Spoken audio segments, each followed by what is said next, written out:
You know what I realized? I have the normal logo on the intro, and I've been using our retro logo to start. So we're gonna switch things up so that we're kind of doing the right thing this week. There we go. That works. Well, my computer doesn't want to help me out. Here we go. Now we're better. Welcome to That Helps No One. Yeah, it looks good. Welcome to That Helps No One Fantasy Cast on Area 51 Network. We're going to be talking about week 2 already. The recap of week 2, preview for week 3. Doesn't feel right because it feels like football just started and we already have like opinions on basically the entire NFL, which is awesome. We've got Tom Selleck on the show tonight. He also has a beard, so maybe he's Higgins. I'm not quite sure. Matt, welcome to the show. Steve, welcome to the show. Matt, you just got in from the Big Smoke? Yeah, I came from Alberta North, Hawaii North, Edmonton. Samson. I set you up for it and you can't even deliver. Oh, man. Well, sorry, guys. Yeah, I was in Edmonton for 21 hours. It was riveting, as Edmonton is. I like how you weren't even there a full day. Like, I didn't want to say I was there for a day. Just enough. Steve, you did you go to Hawaii North or no? Yeah, you can see with my wonderful Hawaiian shirt attire that I'm wearing. Yeah, hoodie. I was telling Matt before the show started. Every time I go to Edmonton, I usually think to myself, like, I need to be wearing a Hawaiian shirt. It just fits Edmonton, I think. Or well, yeah, not even close. Well, only makes sense. Did you wear that into Edmonton, Matt, or no? I did actually. I wore it to. We were visiting one of our suppliers today for his 10-year anniversary. Wow. And it has buttons, and therefore it is a dress shirt. Wow. That's a rule. You wouldn't understand. I wear t-shirts. Championship t-shirts. Yeah. Because I'm a champion. Like the Kansas City Chefs. That's great, but who are the chefs? Nobody knows. You guys, the NFL, I was mentioning this in the group chat to Steve a little bit earlier.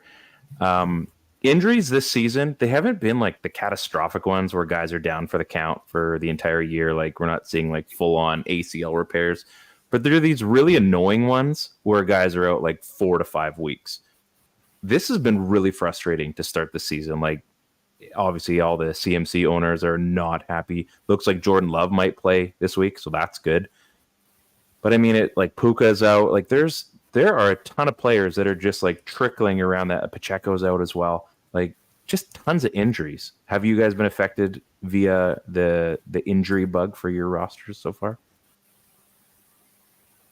Yeah, I mean, I feel like if you play in enough leagues, you've hit on one of these guys, right? In whistleblowers, yeah. I've got AJ Brown, so I don't know that I'm going to be like mega competitive in that league, considering almost no draft picks, but it at least gives you a chance, right? Like if your big ticket guys are there playing week in, week out, you at least have the chance. I also have Justin Jefferson in 2 of my 3 leagues. It looks like he's going to be fine, but after his injury riddled year there, you definitely notice the impact a guy like Justin Jefferson has for just 1 week. If you don't have him for 1 week, that's pretty much a loss for your team. Yeah, I mean, those are the kind of guys that you need the points no matter what. And in the actual game of football, if he's not performing, likely in the Vikings case, unfortunately for Matthew and his Vikings, it's probably not great news if JJ is not making plays. Matt, have you suffered from any injuries on your fantasy team, or even just in real life? Do you have any injuries going on? Actually, I'm probably as healthy as I've been in about 5 or 6 years, personally. And my fantasy football team is equally healthy. I have dodged all those bullets so far. Nice. The only one is I've had so you don't have Keenan Allen. I guess Keenan Allen, but Caleb Williams can't throw the ball, so it doesn't really matter anyways. Yeah, that's fair.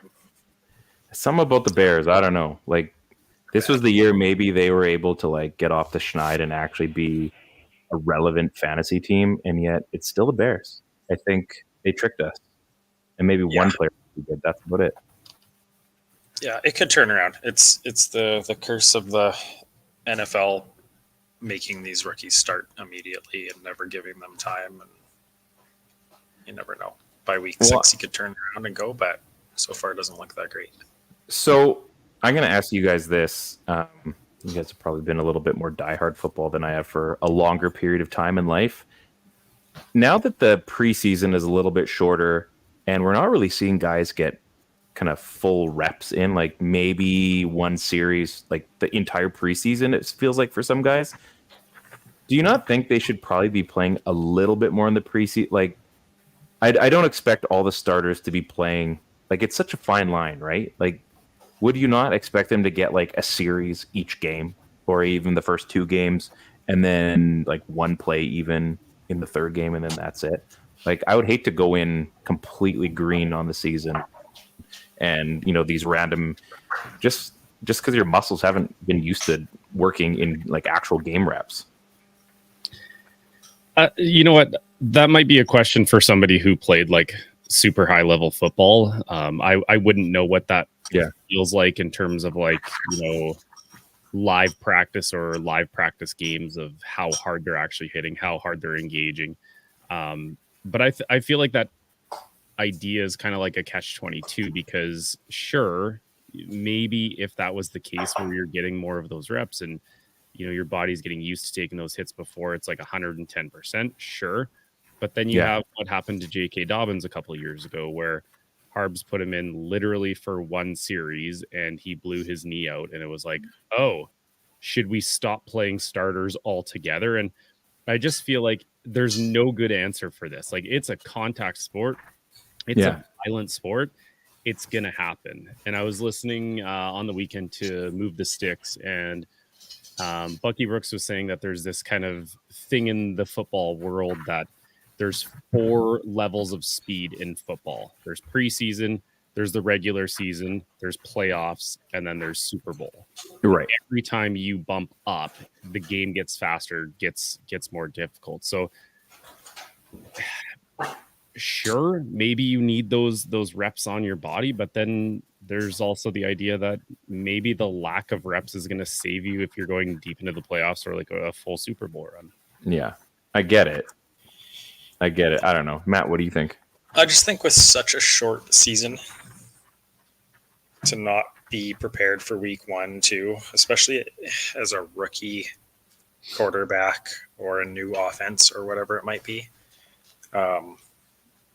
it's wild to think that you would allow your team to get off to that slow start, not having the reps. But I get it too. Do you want to draft Caleb Williams 1 overall and then watch him slip on turf, and that's his career, right? Your great hope for the next 5 years is Gonzo's, but I feel like there's got to be some other sort of.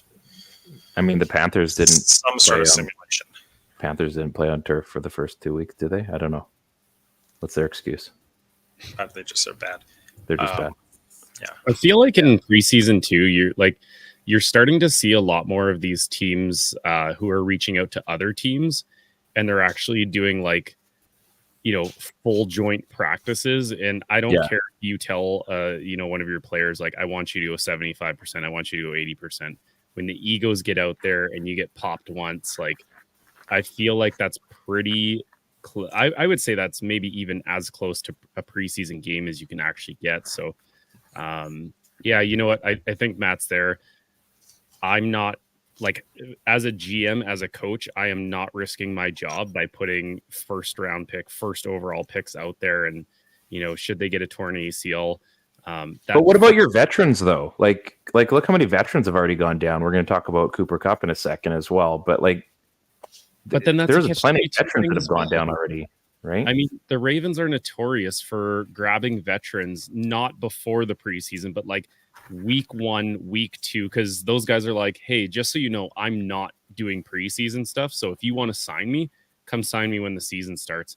And like, you had Jadeveon Clowney last year who had double-digit sacks. You have Kyle Van Noy. They did it twice. Chris Jones, obviously not for the Ravens, but I mean, he sat out and dude had a career year.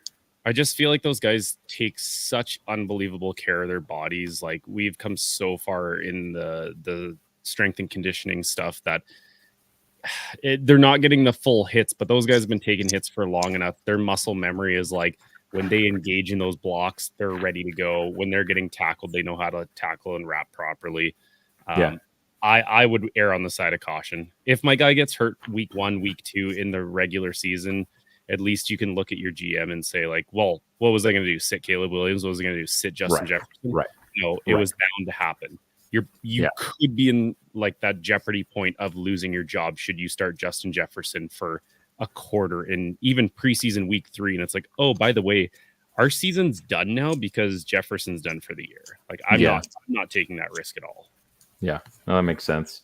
I feel like this is going to be a repeat of last week. So there's another injury for the LA Rams. His name is Cooper Kupp. He might be out for a little bit. Folks, you know who Sean McVay is going to be going to come week 3. I've been telling you since the freaking preseason show, baby. Jordan Whittington is going to be a must-add. I don't know how many times I'm going to mention him in this show. I'm probably going to get cut off at some point. Folks, 7. I'm allowed 7 mentions. Okay. Unreal. Like, this is one of those stories where it's almost going to come true by accident. And not that that's a good thing for the Rams, but oh my gosh, to see them lose their top 2 wideouts. And I mean, they still have a few other options there, but my goodness, like if this ends up becoming the story of the year, you heard it here first. Matt's just holding it in like, shut up, please.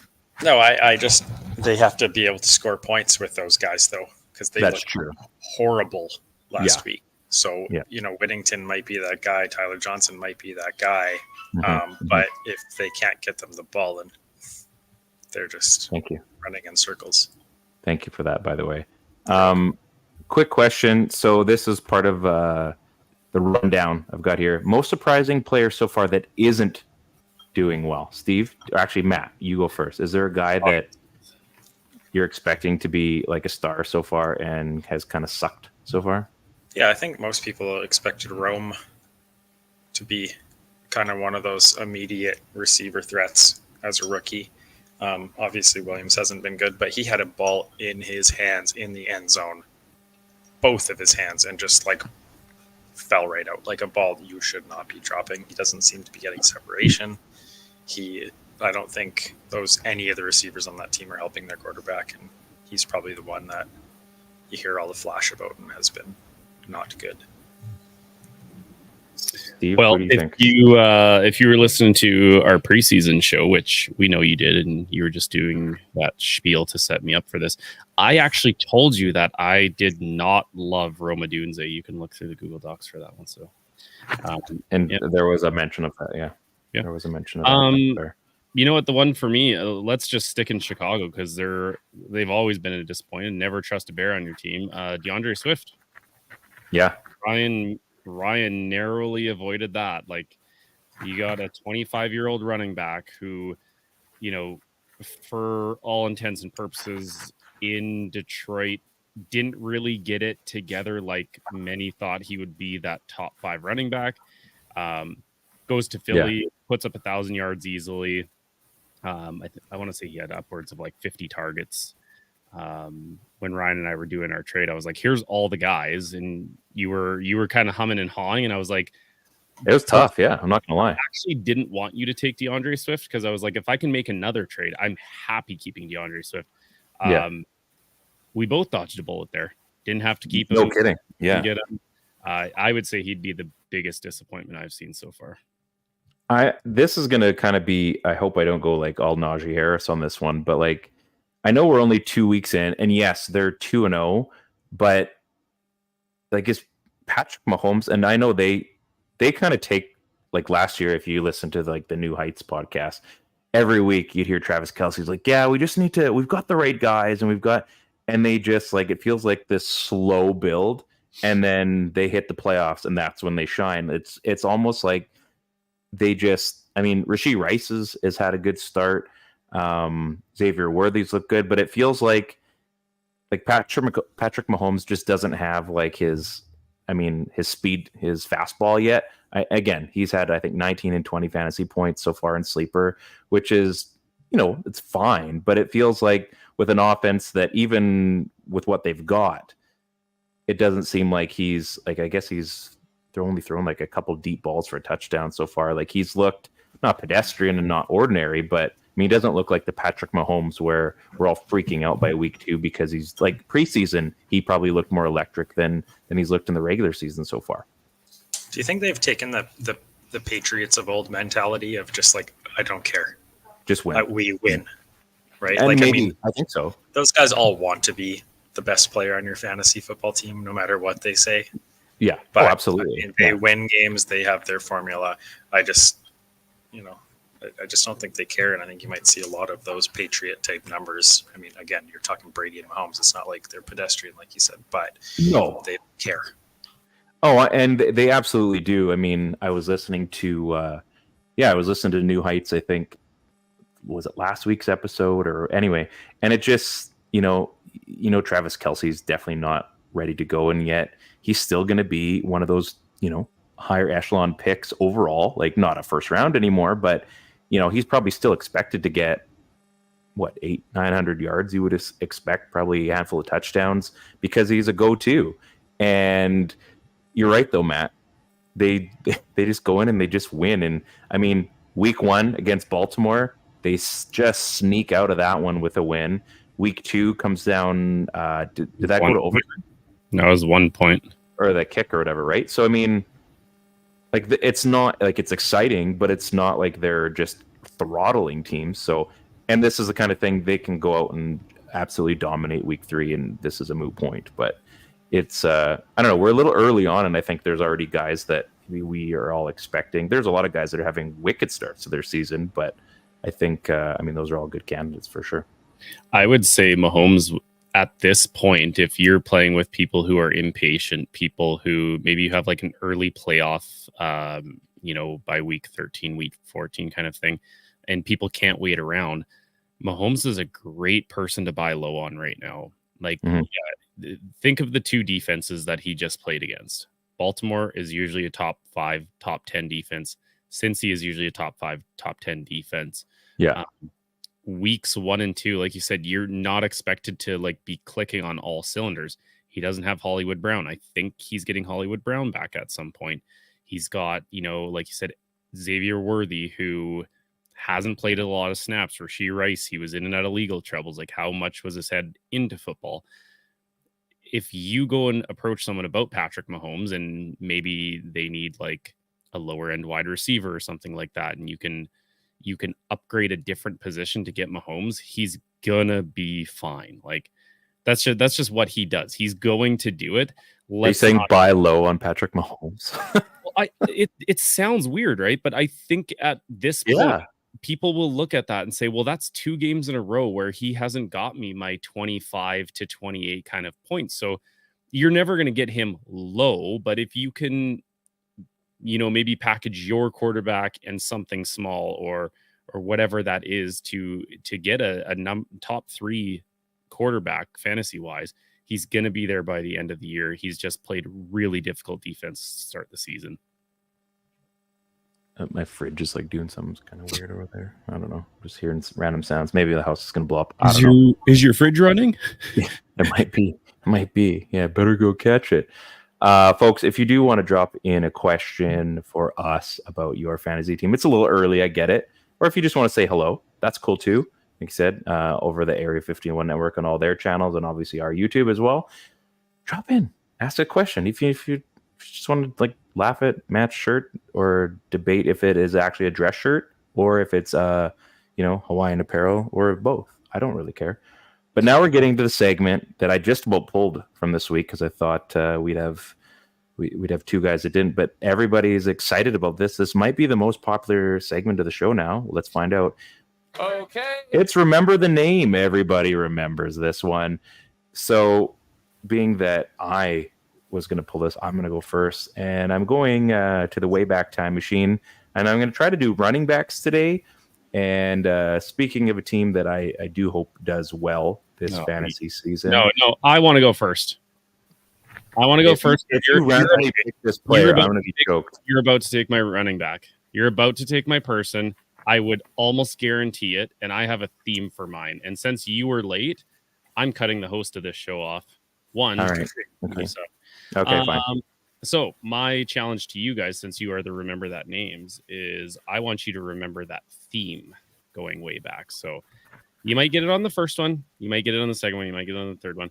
Eventually, you will get the theme because I'm trying to do themes every single week. So you picked a running back. You already told us. I picked a running back, and I Is heard your theme running backs? Well, no, not necessarily, but I heard you pre-show. You said, "Oh, I'm going to look to the year 2008," and I was like, "Oh, hell no, you're not stealing this one." I picked Run DMC, Darren McFadden, first round pick in the 2008 draft class.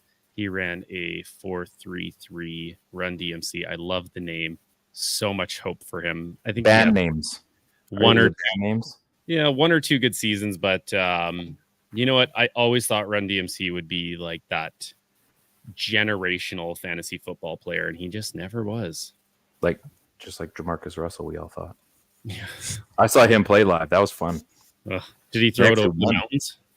They actually, it was in Denver. So it was I think they beat up on Denver. Like, Matt, were you at that game with me? Yes. Yeah, I think they won like 59 to like 21 or something like that. That was one of the greater life experiences. Oh yeah, now that I remember, you were there. Yes. Oh yes, yes, the ribs. I don't think Matt even wants to talk about that story. No, I don't. No, My and eyes for good burn. reason. Yeah, it was. That was definitely one of my finer moments. It's I'm happy we're still friends somehow. So this is good. This is we're making progress in the relationship. Matt, who would be your first name? Not your actual first name, but your first name. My first name is Matthew. Actually, thanks That's for great. asking. Perfect. Yeah. I often get Matthias, given my Scandinavian looks. I also have a theme, so I'm going to follow Steve's lead, and I'm interested to see if they intersect. Ron Dane. Ron Dane is one of the most prolific college running backs in the history of time. Played with the Giants. Do I have to Google this? Is this a real person? Yes. Okay. Was his name mundane? Maybe it was after his career was done. He was supposed to be the kind of thunder and lightning with Tiki for the Giants. Great. Super heavily touted back Heisman campaign kind of dude, and then just never really hit it. He had some locker room problems, or coach locker room problems anyways, and that was that. So if you forgot about Ron Dane, now you can forget him. Got him about 5 minutes. I didn't even know who that was. So I'm going to go with now this guy, pretty decent fantasy player, running back for the Houston Texans. I think you definitely wanted him on your team for the first handful of years. Definitely helped out as far as points went. Not I'm trying to remember if he was an absolute world beater or not, but he had a cool name, and it sounds like he's cutting through everybody. Steve Slayton is who I'm remembering today. I like Steve Slayton. I don't know if I ever had him. If I had him on my fantasy team, it was towards the end of his career when it really didn't matter as much. I didn't get him in the glory years. I think he's drafted in 2008. He was drafted that year, actually. So Steve Slayton, I'm not sure if I'm going to be sticking with that. Maybe I need to come up with a theme myself. So while Steve is going on his next one, I got to randomly find another guy. You know what? I'm shocked that we didn't pick the same running back. When I heard you say, "Oh, you're like running back," I was like, "No, you're not doing this to me." And then I didn't think you were picking Steve Slayton when I saw the sigh of relief. There were so many other running backs in the first round that year that I thought you were going with. Player number 2 for me, we're going to go the next year, 2009, Darius Hayward-Bay. Ooh. Incredible Jets. Ran a 4.30, another first round pick. Yeah, another one of those guys where I was like, hey, this guy could light the NFL up. He's going to have Jamarcus Russell chucking him that ball from across the field, like the actual whole field, and he's going to just get so many 50, 60, 70-yard touchdowns. Nope. Turns out he sucked at football. Yeah. It happens sometimes. It does. It's not always a good thing. It's not always a good thing. We all So die. the theme is Al Davis picking the fastest guy in the draft year after year. Did we get it? Did we get it? Yeah, we got it. We got it. Matt, who is the second name on your list? Last week, I think we talked about Kadarius Toney being the first player to play in the NFL without hands. Is that correct? Yeah, this is wide maybe receiver. the first player to ever play in the NFL without eyes. His name was Trent Richardson, and he couldn't see a hole if it was the entire field. Shout out to Ted on that one. That's good. That's good. Another Heisman-esque. Oh, that's good. I think we could be done there. Yeah. Supposed to be the second coming of Adrian Peterson. All the talent in the world just Good. That didn't happen. I don't know if it was blocking schemes or coaching or he just had poor vision, but it sure seemed like he just had poor vision. That's good. I'm actually really impressed with that. I'm going to go to a guy that I haven't picked him yet. This is a guy that really screwed me fantasy-wise. So I don't know if anybody knows like the Dallas Clarks or the who like Joseph Adai, maybe Marvin Harrison. This guy, as soon as he came on, I never got any more points, and he screwed me out of opportunities to win a fantasy championship the very first year. And I'm trying to get him on the show. His name is Jacob Tamme. I do not like Jacob Tamme. This is one of the tight ends that just shows up out of nowhere and totally screwed me personally in fantasy. He became Peyton Manning's like favorite target. Went with him to Denver, I think, as well. And I mean, it didn't do as well over there. I don't know how this guy made his way into the Peyton's loving arms, but he totally threw me for a loop. I think I'm trying to remember who else was on that team. I keep wanting to say Paris Campbell, but that's wrong. Jacob Tamme screwed me royally and cost me. He's one of the reasons I was costed a fantasy championship in my first ever opportunity to get one. So Jacob Tamme is going to be my second one. I love how you were like, I'm trying to get this guy on the show. I hate him. Oh, great. So if you ever watch this show, I'd be like, hey, I bet you won't come on the show if you'd like smack talk you. Yeah. So I'm very good at that. Very good at that. Are we going one more? Oh, yeah. Do you all have a third? Okay, Steve. Yeah. So now that you guys know the theme, Al Davis only drafts speed, and I've been going in consecutive years. Who's my third pick? Name that player. 2010 wide receiver. Wasn't a first rounder. Goskowski. No. Janikowski. That's what I meant to say. He's a kicker. He didn't have any speed. I think he was smoking darts on the field. He kicked really hard. Ran a 4.28. Jacoby Ford. Oh, yes.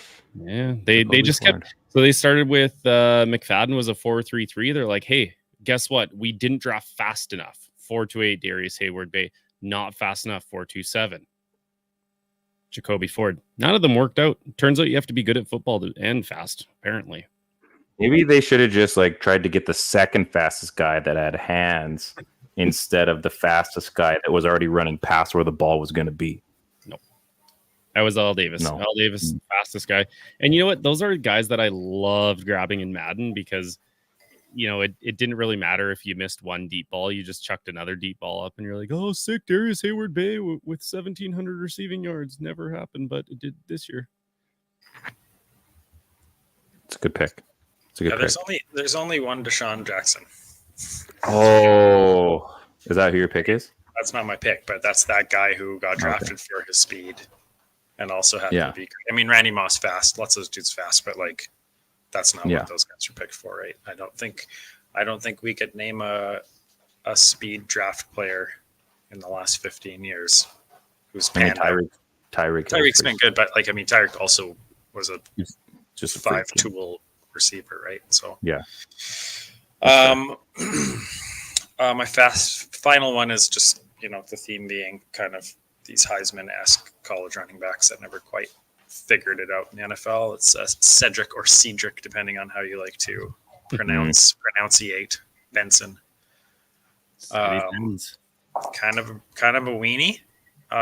Very poor reception from coaches and locker room, and had a couple of good seasons. I think he had 2,000 or 3,000 yard seasons, but just, you know, never really turned out to be that bell cow, all pro kind of dude that he looked like he was going to be.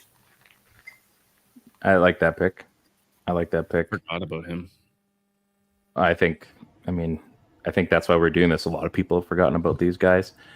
I am going to go with where I went from a guy that I hate to a guy that I think a lot of people really loved. Another running back. This guy helped introduce me to what it was like to win on a week-to-week basis when I had Michael Turner, when eventually I did get CJ2K. But he was either, for some teams, he was your number one running back. For me, I was fortunate enough that he was like my second or maybe even my third running back because I was so stacked. I'm talking about the man who ran that ball in Buffalo. He was like a power back. Everybody loved him. Fred freaking Jackson. Everyone liked Fred Jackson because he was a very good football player. Rushed for, where do we have? Couple thousand yard seasons? Just the one, actually. But he was 3 that were close. I mean, he got over 1,000 yards, so that was good. A few thousand yards. Okay, just one, but the rest were kind of cool. 3-time 900-yard running back. yeah, exactly. Pretty consistent. It's funny, like this is interesting. So as he got older and with Buffalo, his best season when he only had 890 yards, but he had 9 touchdowns in 2013. I love Fred Jackson. He was always a fun guy to draft because you knew what you were getting with him. Kind of like Frank Gore, which I'm sure at some point we'll be calling his name at some point. But I mean, you knew what you're getting with Fred Jackson until he got to Seattle anyway. I could never trust Fred Jackson. Like in his early years, I felt like that was true. You knew what you were getting. And as soon as they got CJ Spiller on that team, it was like, how many third down, looks did he come off the field for? How many times, like in the red zone, did they want to go for like the faster, younger Spiller? And, that was one of my early memories of just being so pissed off with running back by committees. I was like, come on, I'm here to play a game with my friends, and you guys are screwing this up by having more than one running back to choose from. Like, this is garbage. Yeah, I think at that point when Spiller was there, I think I eventually had him traded away, and I'm like, well, because that's when we started doing like rookie drafts too, right? So Spiller became a hot commodity, and the writing was on the wall, so you start making those trades, and so I never really had to suffer through that. So I'm sorry to hear that, Steve. So before we move on, I've actually got an honorable mention number 4. Okay. And since you guys know my theme, this Raider was the fastest out of all of them. So he ran a 4.27, came much later after Jacoby Ford, and was a massive disappointment in many, many ways. Can you name that speedster Raider? Oh. Yeah, I'm drawing a blank. Matt. Wasn't he also a very fast driver? He was a very fast driver.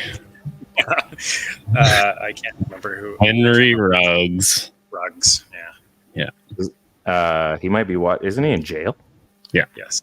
They took a 10-year break from, making the same mistake over and over. And they're like, you know what? I think it's time to go back to it. And then Henry Ruggs proved why we just, you know what, Raiders, just stop doing this. So it's getting worse. Like, somebody died. How could it get worse? Let's not play with fate and draft the next fastest Raider on the team. So stop doing that, Raiders. It's not a good thing. Not a good look. Let's get into the fun part of the show. Now that we've done names, that was fun. But is it THNO Stars? First, mostly for me, it's about family. First, mostly, let me tell you what I'm wearing. It's good. I keep pressing the wrong button, but it's still fun. First, mostly. Yeah, Kroll Show, in case you guys are wondering. So we are now at, you see I got the little clip there. We're now figuring it out. It's kind of, we're going like lights this season, like bright lights for the show. THNO Stars, I know, very bright. So we had a last minute change. So can I get rid of your first one, Steve? Yeah, go for it. Okay, I'm going to get rid of the first one. And you know what? I'm going to give it to you because this is show lore by just having this guy enter the chat this week. If you make it the way he made it, like, you're an automatic THNO. So Steve, fire away, buddy. So I'm hoping I spelled it right for Ryan because he obviously can't. I got the clip. Can't use the Google machine. I was the very first THNO's advisor. Best advisor. Yeah. I was the first best advisor too. You were. To take an offensive lineman, and damn it, I'll do it again if I want to. You wanna me too? I wanna you too. Well, the Chiefs wanted to Wanya, to 6'6", 307-pound Wanya Moore. I don't even know if I'm pronouncing it right. Didn't see the clip. Don't know who this guy is, but Wanya Morris. This is my favorite of both types of THNO Stars. The one year I tried rolling with the 1-1-1 theme, where it's like I just want someone with. Which was good. It was good. Yeah, one target, one catch, 1 yard, 1 touchdown, and someone who literally cannot help anyone. So, I'm not the commissioner. Old greasy mustache up there is commissioner. Can we start allowing this? Like, can we start allowing the actual starting offensive lineman? Because that would be such a ballsy move. Like, I don't know, have like odds versus somebody, be like, okay, this week you're taking an offensive lineman, next week I will. So until we can do that, commissioners, this guy helps no one. I don't even think you can add that if you tried. Like, maybe you can. I'd have to look. I'll run the clip and then I'll look for you. So here we go. Up top they go. And look who catches it. Morris. Wanya Morris. The backup left tackle was eligible on the Wheezy, the mixtape Wheezy. Wanya. Yeah. Like Kanye. Kind of. I love the TD celebration. Like, come on, you're an offensive lineman. That's most likely the only touchdown shot in the spotlight you're ever gonna get. Make it count, buddy. And he great touchdown celebration too. I'm just looking. Matt, you can preview who your player is going to be. I'm going to look if you can actually take Mr. West is in the building. Nope, you cannot pick a offensive lineman. Now you know. Terrible. So I couldn't let you if I tried. My pick is Andre Agassi. Iosivas. Are they related? He had 2 touchdowns and 7 yards. That's not even fair. It's not fair. I was doing a little bit of the Googling on him. In 18 career games, he has 6 touchdowns. And he averages 8.7 yards per game receiving. So this is not the first time he has THNO'd.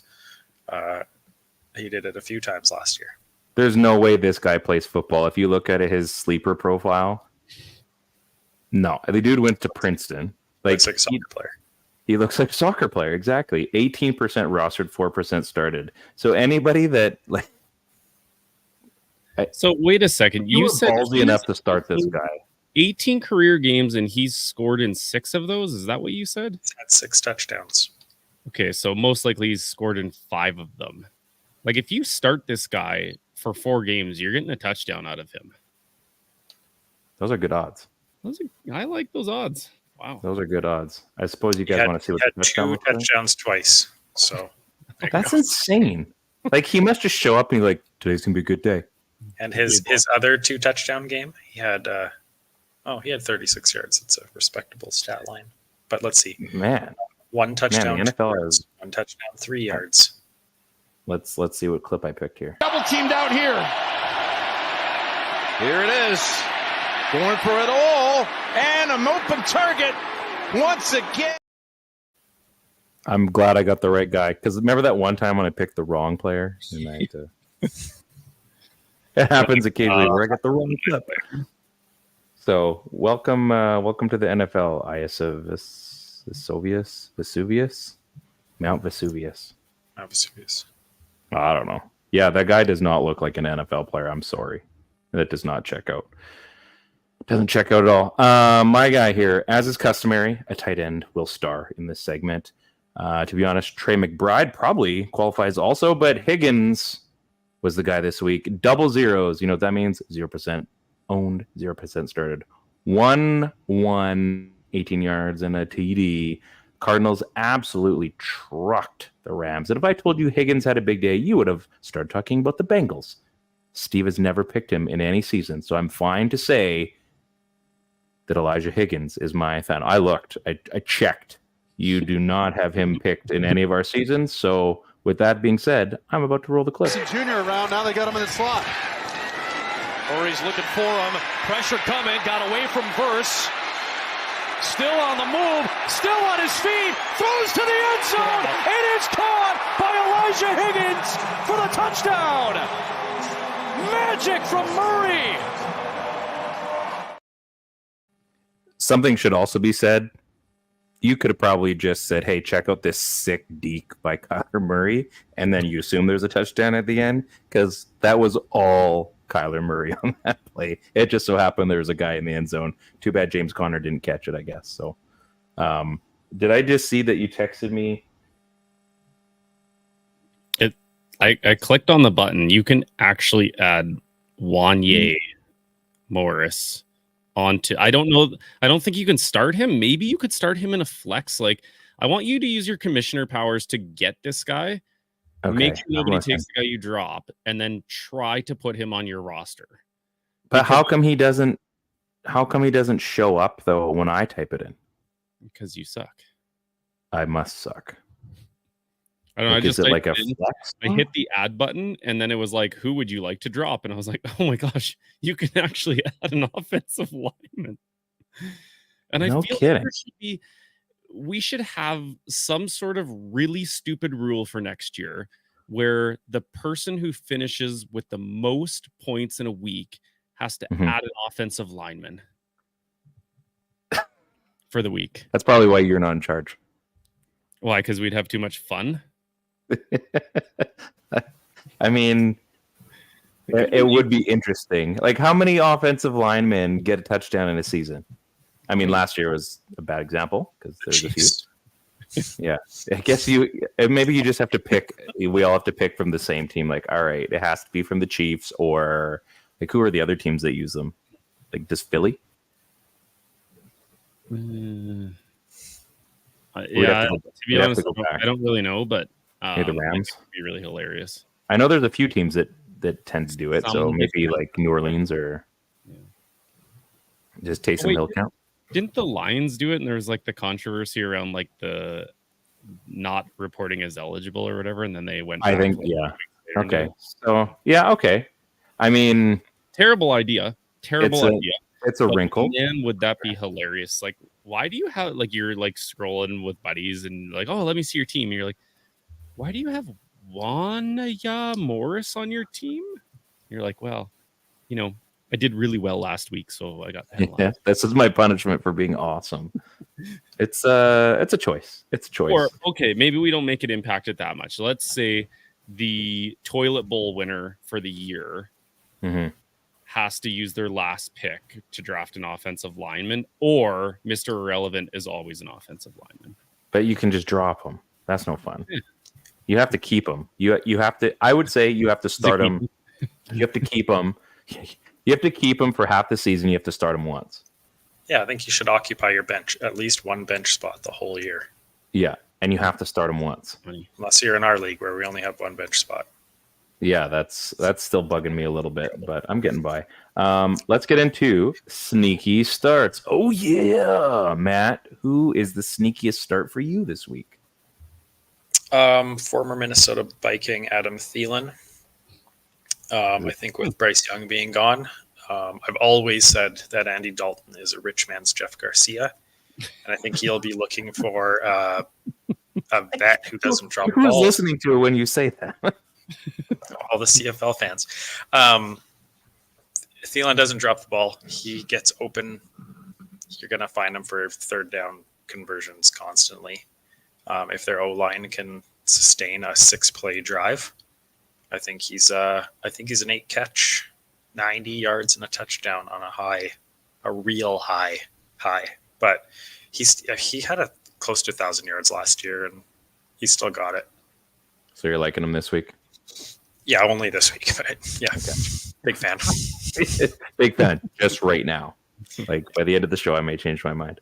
Are you going to start him at all in any league? I actually might. Yeah. Okay. All right. I like what you're getting at. I'm going to go here. Cam Akers is who. Just kidding.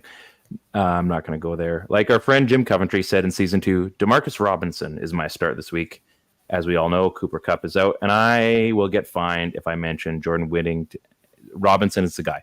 The targets are going up, and he's got a nice little 56% owned, 24% started, and it's going to change depending on the Cooper Kupp status.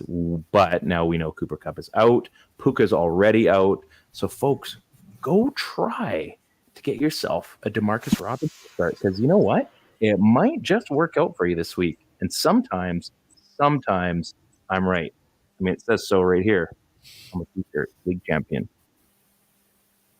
I'm going to throw it a random, like, I think this will actually happen because Ryan is telling you to start DeMarcus Robinson, and it sounds smart because he will be that number one option.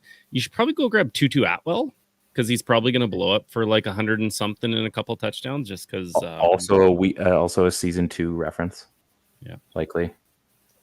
Actually, no, sorry. I take that back. That was last season because they're tutus and your pukas, I think. Was the tutus and the pukas. Yeah, it got a little bit a little trashy that week from what I remember. But Tutu Atwell is a good call. Steve, who is your star? Or is it Tutu Atwell? It's not Tutu Atwell. That was just, that's why I'm one of the best advisors on this show. Friendly advice. They come to me naturally. This guy was a pretty obvious one. Juwan Jennings. You're like a single lady with cats. They just come to you naturally. No, cats are the devil.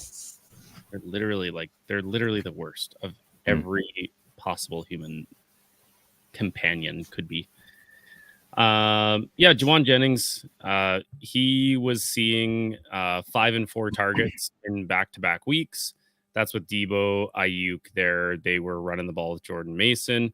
And so I think he's going to see that uptick in production when Debo's not there. Good flex option. I'm not going to go as far as Matt's, 98, 8 catches, 90. I would say temper your expectations, 6 to 10 points for Juwan Jennings, but that's a great flex option. 6 to 10 is pretty good. Well, I mean, 6 to 10 could be a 1-yard touchdown, like an offensive lineman gets. Like that's fine. I could see it being that. In a PPR league, I think possibly it could be more than 10, maybe like a 10 to 12, because of all the touches. He's only owned in 6% of sleeper leagues, so it could be one of those you're going to have to add plus start. He's going to see 3 defenses in a row that are giving up fantasy points to wideouts early in the season. The Rams are giving them up. The Pats are, and then they have the Cardinals coming up here. So maybe drop an offensive lineman off of your roster and go at Juwan Jennings. Probably a smart play, and start him even. Yeah. In case you guys missed it and you're visually challenged, but you're audibly enhanced. PPR means points per reception. And if you're in one of those fun leagues where you're 0.5, we call that the split. I think we got all of our starts done. We're not missing anyone. Sorry, Chris.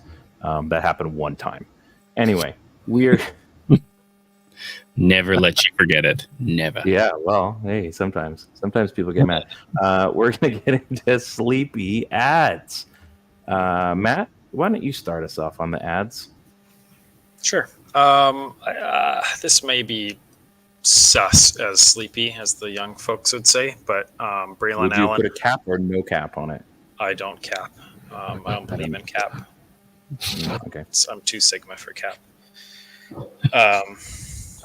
That's my 11-year-old is mortified looking at me right now. Oh, that's perfect. It's Mega Braylon Allen. He's 43% owned and 4% started. The Jets are putting up some points.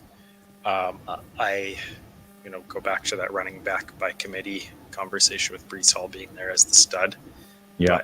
But he's shown what he can do in his few opportunities. So, that's my sleepy app. I like that. That's very very safe, but I think it works.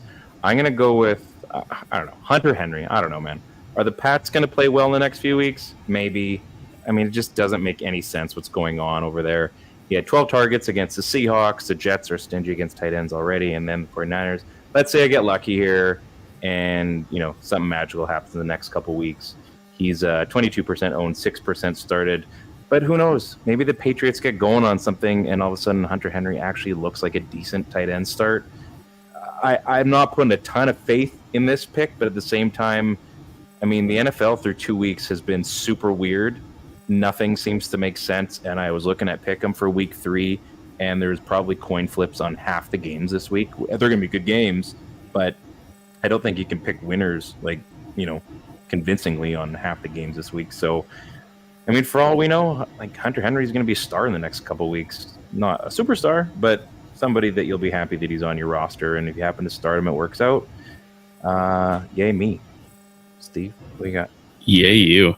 Yeah, I feel like we tend to do this on this show because the NFL tight end fantasy outlook is such a crapshoot, but I find myself always looking for the next tight end. Is Hunter Henry? You're married though. Good thing she doesn't watch this show. Wow. Yeah. Grant Calcaterra. That can't be a real name. Calcaterra. So Dallas Goedert might be toast, and I think I'm the reason why he's officially done. I drafted him in 2 of my 3 leagues. I was watching the Eagles, parts of the Eagles game this week, and Calcaterra moves really good for a tight end. At the start of the game, I was like, I don't think Dallas Goedert plays football anymore, because every time they throw to a tight end, they're not saying Dallas Goedert's name. He also has some injury history. And so I think this is a really deep ad, but if there is any sort of committee workload in Philly, if Dallas Goedert has an injury, I think Calcaterra could easily step in as a top 10 tight end for any fantasy league, whether that's PPR, half, standard. It's a deep ad. What about your home league? What about your home league, like the league inside your house? My home league. Yeah, if you're drafting against your team or against your house, wife and kids, would you still take them? Sure. Okay. Just checking. I don't know what they're doing. Yeah. So yeah, I wouldn't expect him to put up points in the next little bit. Everybody's got a couple roster spots on their bench where it's like, I'm going to add this guy. Let's see what happens. It's worth holding on to him for 2 or 3 weeks, see if anything comes of it. And then if not, no harm, no foul, drop, add someone else. But potential's there, I think. Interesting. We forgot to mention this on the top of the show, and we're trying to name our show this week. With Jordan Love likely coming back for week 3, it sounds like, not because they didn't trust the true friendship and sportsman that Malik Willis is, because Jordan Love is actually potentially healthy, but his center puked on the ball when it was it 3rd and 10, and decided to not pass it, and decided to do a QB run, a read option play, and they turned the ball over. His coach was choked. And then they found out that he didn't want to give the ball to anyone else because there was puke on the ball. I've seen the clip. I hope you guys have all seen the clip at least once. Legitimate puke on the football. You think they would have just like, did they have any timeouts left? I don't even know. I didn't see the game, but I did see the clip. First of all, that's gross. Second of all, probably a smart move because, I mean, you're throwing a pukey football, although it'd be super funny watching droplets fall from the sky. But, I mean, you're probably not going to catch that ball because it's slippery. I just love how, like, they're interviewing. It's like, why didn't Malik pass on third? And it's like, I don't know. Like, these are backup court. Like, I didn't actually hear it, but you could just imagine what's going through his head. Like, you an idiot. Like, pass the ball on third down. Like, what are you doing running it? And then he looks at the clip and he's like, yeah, that's my bad, bro. That's my bad over here. Yeah. The funnier part for me of that clip is he knows it's coming. He barely moves his head out of the way. Like, you would think you would like fully spray it sideways to avoid the ball, but he kind of just nonchalantly like just lets it spray on the ball and looks up, has to snap the ball. He gets in perfect position for a combo block and like resets himself for, it must have been like a tackle coming in, a D tackle coming in as well. And I was like, these guys are just made of something different, because like when I'm sick or like I throw up, I'm like, oh my gosh, like, is there any ginger ale in the house? And like, could somebody rub my head because I just puked everywhere? And this guy's just, snapping the ball and blocking NFL D. Got to cover the A gap. Got to cover the A gap. Doesn't matter if you're chucked. Yeah, got to make sure we can get the jet sweep out right. Like, just absolutely incredible, but still disgusting. So, yeah, dude puked on a ball. Still worked out, I guess. So, great way to end the show. It's, it's so we do. We talk about Northern Hawaii. We talk about puking on a football, and a lot of LA Rams talk. So it's par for the course for this week. Anything you guys are looking forward to this week in the NFL? My team not sucking and winning a damn game. Yeah, that would be fun. That would be fun if they were able to do that. Have they figured out how to stay in bounds for an end zone touchdown catch? You know what? If we're gonna bring that up, that is literally one of the, CFL's got the Rouge rule. It's a stupid rule. What is the difference between a guy who drags his toe starting inbounds and then drags it out of bounds versus a guy whose foot lands inbounds but part of it doesn't? Like, I feel like they just need to get rid of that rule. If you touch anywhere in the green, that's a catch. I honestly don't know the difference between, let's say, the guy's heel lands first. I'm trying to do this thing. His heel lands first inbounds and then his toe falls down. Is that not the same as dragging your foot all the way across? I mean, you would think so. I think literally, what's the difference? I think if you have both heels in, like, their whole thing is 2 feet, right? Not one. The CFL's 1, I think, right? Right.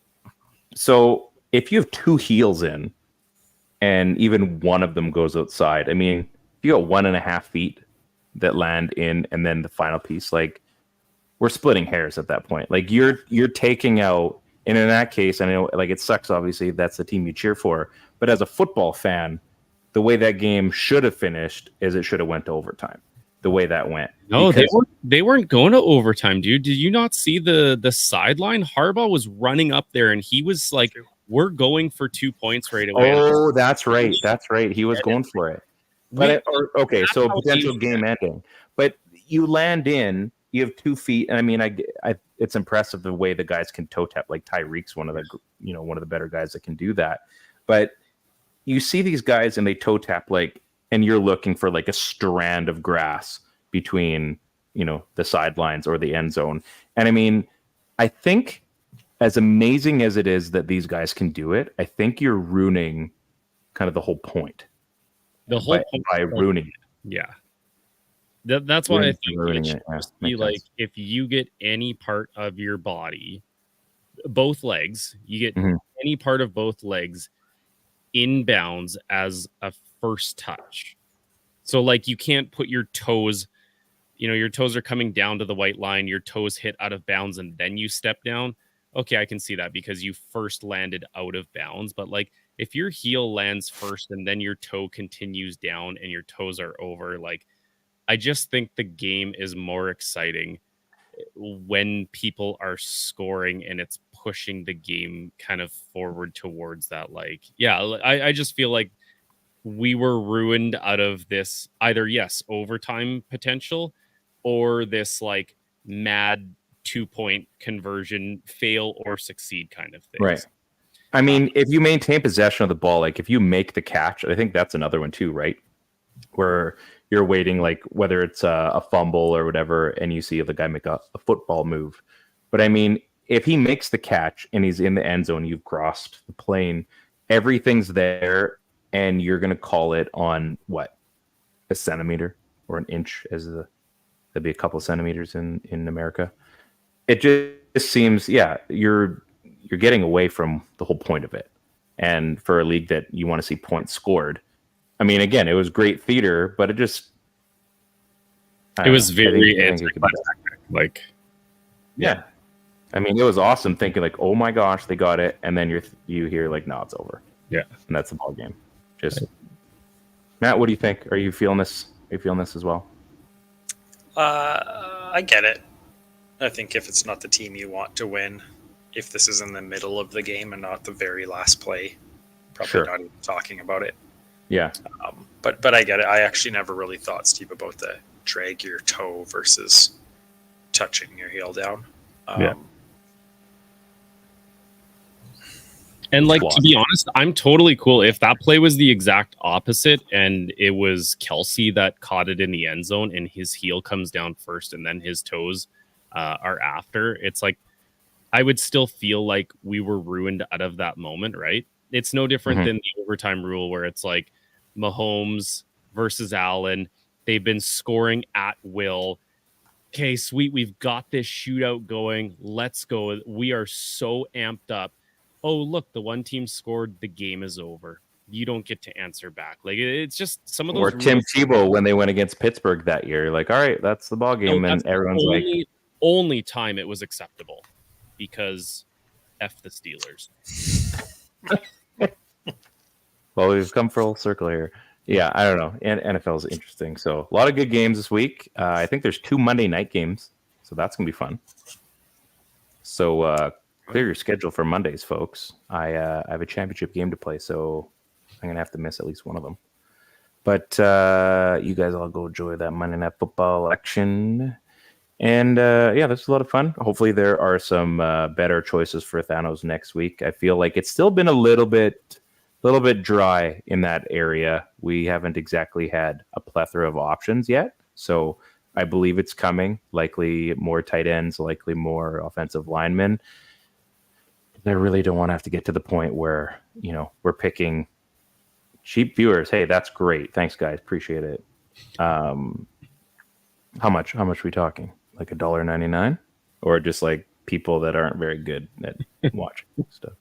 Not really sure. I remember what I was going to say. Anyway, enjoy your fantasy week. May your team win. I am 0-2 in one of my leagues, and it's the absolute worst feeling when you go into Monday Night Football thinking all I literally need is like this many points with a guy is going to score them, and somehow you still lose. So 2 weeks in a row, I've been shut out in a league. The other one, I'm doing okay. So yeah, I'm not like in Family Feud League right now, Matt. It's not helping me out. I have literally one of the best teams, and I'm 0-2. So thank you, Christian McCaffrey, for staying injured. Appreciate it, bro. So it's not your fault. It's not your fault. Yeah, I know. Hey, I'm allowed to cry. I don't care. On behalf of Steve and North Hawaii, Matt, I am Ryan. This is That Helps No One Fantasy Cast on Area 51 Network. Go add an offensive lineman to your roster. You just never know. Peace out.